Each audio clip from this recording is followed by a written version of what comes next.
I want us to listen to a clip of one Kalonzo Musyoka who had been missing in action since 12th of March up until sometime last week. Now he is back to the trail in full force. Listen. Ndio nimekuja leo watu wa Murang'a Central Kenya niwaambie mimi ni Kalonzo yule sibandiliki, nilimchunga Kibaki, nasema naomba sasa tumsaidie huyu Raila. Na kama upendi Raila na unasikia Kalonzo uko ndani, basi pigia huyu Raila kura kwa sababu Kalonzo ako pale. Nataka niwakumbushe mimi na ndugu Raila tukishikana hatuwezi kushindwa Kenya hii. Okay, so what has happened? He wasn't very clear on his efforts towards the Azimio candidature. What is he doing? I hear him say that tukiwa na Raila tuwezi kushindwa. Is he pitching for running mate? Honorable Kalonzo Musyoka is a suitable and capable leader, and he has demonstrated that in the past. They have run with Raila Odinga before, even though those elections were contested. This time, Kalonzo Musyoka has told the people of Kenya that they are ready to win this election. In fact, Raila Odinga and Kalonzo Musyoka will win this election. The people of Kenya this time want Raila to be president. It's not Raila who wants to be president. It is the people who want him to be president. And his traditional allies, like Honorable Kalonzo Musyoka, have come in to support him. There are so many. The Oka fraternity, they're supporting him. The Jubilee, with all their affiliates, they're supporting him. I don't see any situation where, if we do our campaigns the way we are doing, reaching out to everyone, speaking the language of Kenyans, selling our agenda, uniting this country, I don't see any situation that will not make us win this election. We are ready for this election.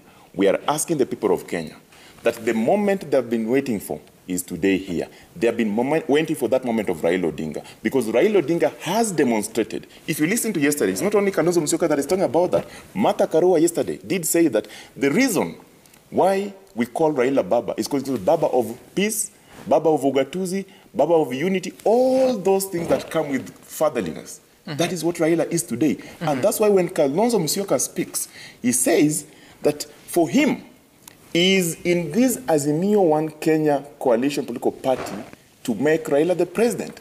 When they were at Jacaranda, Honorable Kalonzo Musyoka and team did say that for the third time, he is now saying Raila Tosha. That means he is convinced in his mind that Raila Odinga is the best candidate for Kenya this election. And that has been demonstrated by allowing himself, the Oka team, Gideon Moi, Martha Karua, Jirongo to join hands in a coalition political party called Azimio la Umoja One Kenya Coalition to go forth and ask for votes. That will happen. And as you talk about the coalition political party, have you discussed how you're going to field candidates? He says that for them, they'll make concessions. But have you discussed that? Because you see some of the regions, strong Jubilee candidates, strong ODM candidates, sometimes strong Wiper candidates, but there are also several other political parties. Have you decided on how you're going to face those elections? At the risk of revealing much in what is in our coalition agreement, we know for sure that consensus is important in fielding candidates. And we also know for sure that our candidate for presidential candidate is one Raila Odinga. That is not doubted. So but in terms of fielding these other positions, then we are guided by the coalition agreement that we just deposited. That coalition agreement, therein, there are ways of fielding, of course guided by the nomination rules. There are ways of fielding candidates. We shall not field candidates, or other candidates, in a manner that will jeopardize the chances of the coalition winning that seat. We shall also not field candidates in a manner that jeopardizes the chances of the coalition winning the presidential vote.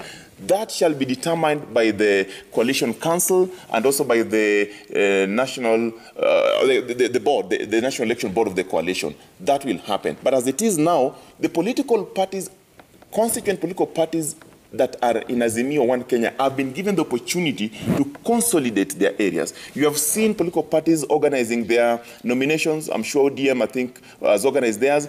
KANU, we are organizing ours on 16th. Jubilee are organizing theirs. So once that happens, then we shall go for this election a strong coalition that has marked the territory, Fred, because you're running out of time, the specific question I'm asking you is, so yes, you do that. You have those concessions. You have the Coalition Elections Board. You have the coalition, what do you call it? The council, the coalition council. Yes. But what does that do to the internal political party democracy, where a party should be free, candidates should be free to express their interests and to field, and the parties to field their candidates? Then you come, there's another level of negotiations. But is that furthering? There are no level of negotiations. There are structures of management. Those structures of management must also guarantee success and winning of those electoral seats. We are interested in the democracy, yes, but we are also interested in winning the particular seat. It will be not fair to win the presidential vote and we fail to win the seats that are in parliament or in the county assembly level. And that's why I'm saying we know for a fact that in going for this nomination, there are only two ways: direct nomination and direct nomination. But if you look at the more indirect nomination where you select the individuals, then the coalition will be looking at how do we ascertain the level of, the level that guarantees that some of these candidates that are contesting are popular, maybe through delegates. How do we guarantee that in terms of the interviews that have been conducted by the constituent parties, is the best candidate?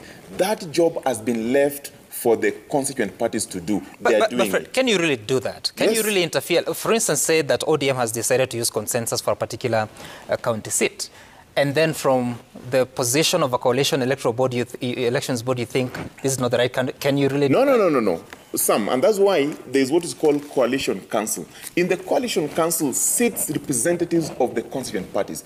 They are the leaders probably of those constituent parties, and they know the right thing to do.